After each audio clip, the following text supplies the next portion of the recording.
So you're down in the dumps and you can't write. You're depressed and you don't think you've got it in you anymore. So what do? In this episode of A Writer's Journey, I'm going to give you some tips on what I do to get out of the moody blues so I can get back to writing again. So stay tuned.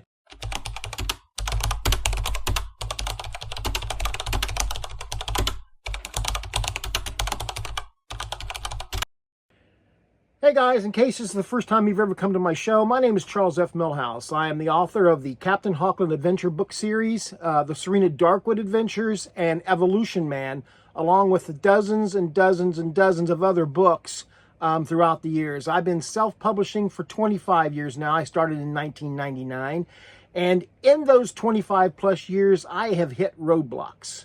I have stumbled and I have gotten depressed, and I don't think I'm any good anymore. I can't do this. I can't publish. I can't write. It might be imposter syndrome a little bit, but a lot of times it's just that I don't feel like I'm worthy enough. I look back at some older stuff that I've written, and I go, oh, I am just not a good writer. And I'm sure every writer, including yourself, hits those roadblocks.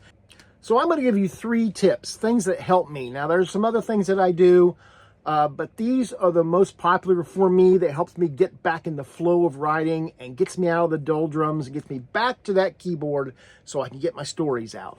So first thing that I like to do is read other people's stuff, read some things that are out of the genre that you write, but not necessarily. I usually read a lot of pulp stuff because I write pulp, or I read science fiction because I write science fiction. So I like to read books, pulpy books like The Spider and the Destroyer series. These are fun books. I'm very close to getting the rest of this collection put together. It's like 150 books or something like that in the series. And these are fun spy intrigue type novels. Of course, Conan the Barbarian, Robert E. Howard, the master of high fantasy.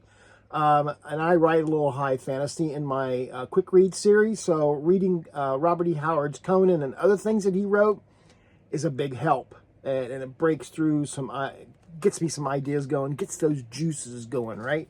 The Avenger. I picked this book just because I like this book. And if you like to read pulpy stuff and you've not read The Sea Avenger, then you should pick it up because it's a great book. And then I like to read stuff from fellow writers, people that I know or have met online. And Terrence Layhew wrote Unwanted Passenger. This is a really good, pulpy, quick read, 100-page story. It's fast-paced. It keeps you engrossed in what's going on. So really, read fellow writer stuff. And if you want to pick this up, it's $10 on Amazon, and it's a great read. I've read it twice now, and I can't wait for him to write the second book in the series. Number 2, writing sprints. There are websites. Grammarly.com has a list of writing sprints that you can do, and it really helps you get the stories flowing back in your head again, and it makes you write to a set thing. So, and if you stick around to the end of this episode, I'm going to give you a writing sprint, and we'll talk more about that in a little bit. And then the third thing I like to do is get you some lunch, go outside, get away from social media, get away from your phone, and just relax. Take a hike in the woods, eat your lunch, take in the nature. Just do something that's going to clear your mind. And believe me, when you do that, stories will come to you. So, if you'll excuse me, I'm going to eat my lunch, and when I'm done, and just like that, we're back. So a little bit ago, I talked about doing a writer sprint, and I want to do one with you. So I'm going to throw a writing sprint at you, and what I want you to do is follow what's on the writing sprint, get to your keyboard and write it out, and then share it either in the comments of this video or send me a private message with a link to it, and let me check out what you've written. And the best ones I'll share in a future episode. So here's your writing sprint. The Unexpected Visitor. You have a time limit of 20 minutes. Your word goal is 500 words. Your focus is tension, character voice, and dramatic interpretation. And your prompt is, while reviewing evidence in solitude, your protagonist is interrupted by someone they didn't expect. Someone they thought was dead, in jail, or long out of the game. The person doesn't just bring interruption, they bring a warning. What to explore. How your character reacts emotionally and physically to the arrival. The tension in the dialogue. What's said versus what's held back. And a mystery or threat the visitor leaves behind. A phrase, a symbol, a torn scrap of paper, etc. So, you have until a future video, you have as long as you want. If you don't want to do this, that's fine too. I just thought if you're having a little bit of time, or if you're having a little bit of problem writing, this might help you out. And it's be really cool to share with people who watch this video. Not that there's a lot of people who actually watch these videos, but there are a few, and there are the ones that continually watch these episodes, and I really appreciate it. And that's going to bring me to a comment from last week's video. So Ryan Permisson writes, "Great video, Charles. Thank you. Question: how would you go about marketing when it comes to publishing their short stories on Amazon KDP? In other words, should they do a 30-day hype up, or pre-order for the story, or just release it the day and promote it then?" Thanks for the question, Ryan. And yeah, that's a good question. And what should you do? I have done it both ways. I have released stories when I'm done and just say, here, the story's out, and promote it from there. And then I've also done hype, where I'm doing a hype now for The Lost Adventures of Captain Hawkland, Volume 3, which will be coming out on the 12th of August. And I'll be making some short videos over the next couple weeks, especially when we get into August. It'll give me 12 days to hype up the book that is coming out.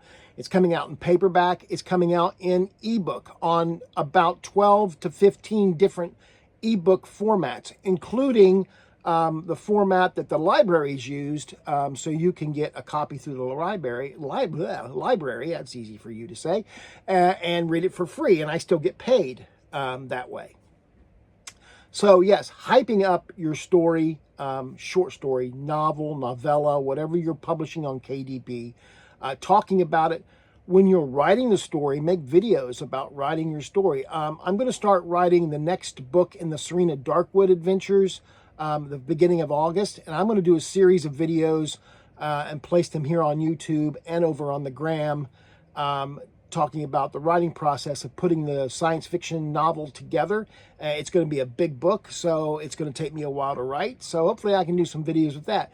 So if you can make videos about your writing process as you're putting your story together, let your viewers know about the character or the story in general, without giving away too much. No, don't give away spoilers, but start building the hype of your story by telling about your writing process. And that's something I have really never done before. So we're going to try this with the Serena Darkwood book 3.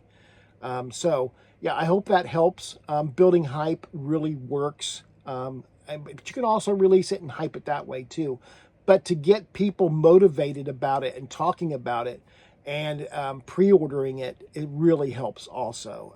I've gotten to the point where some of my ebooks have gotten 100 pre-orders just for me hyping the book at least a month or so before it's released. So I hope that helps, Ryan. So yeah, those are some of the things I do to get past my writer's block and the times that I don't feel like that I am worthy enough to put words on the paper. But let me tell you, and I have had this told to me many times, and I have told people this many times, stories matter, and your story matters. Get it out there. Release it on the world and let people read it. So I hope these help. Hope this video helped in some way, guys, and I appreciate it. Oh, one other thing before we go away. Next weekend, I will be in Kokomo, Indiana for QuadCon, and it's listed right here, QuadCon. It's a 2-day event in the mall at Kokomo. I think it's Markland Mall is the name of the mall. And it's a free event. You can get in because we're going to be set up in the hallway of the mall, so you can come in and see us. There'll be comic book vendors there. There'll be creators and artists there. I'll be there joined by Brian K. Morris and Charles Davenport, the creator of the Family Orbits comic book and a very good friend of mine. And if you're in that area, come and see us. All right? Until then, next time, guys, and I'll release a video, even though I'm gone off to that convention. I'll release a video that day on Sunday. So I'm going to get out of here because I think I've talked enough. So right now, here is your moment of inspiration. When I write a villain, I'm starting from the perspective of the character. When a villain's introduced, I almost always have the villain seem like they're just virtually mustache twirling, because that's what it feels like when you don't know someone, but they're doing things that hurt you. We don't tend to go, well, I bet they've had a really rough week. Partly what to me makes a great villain and what makes just great stories generally is think less of characters and more about relationships. What makes a villain interesting is when their relationship with the main character is complicated. The swashbuckler tends to represent a set of kind of romantic ideals that are antiquated. I will tend to make the villain someone who is representing the actual pragmatic values that work and might in fact be necessary. That if you win, everything falls apart. And what I'm trying to do, even though it's cruel, even though it's awful, it mathematically works.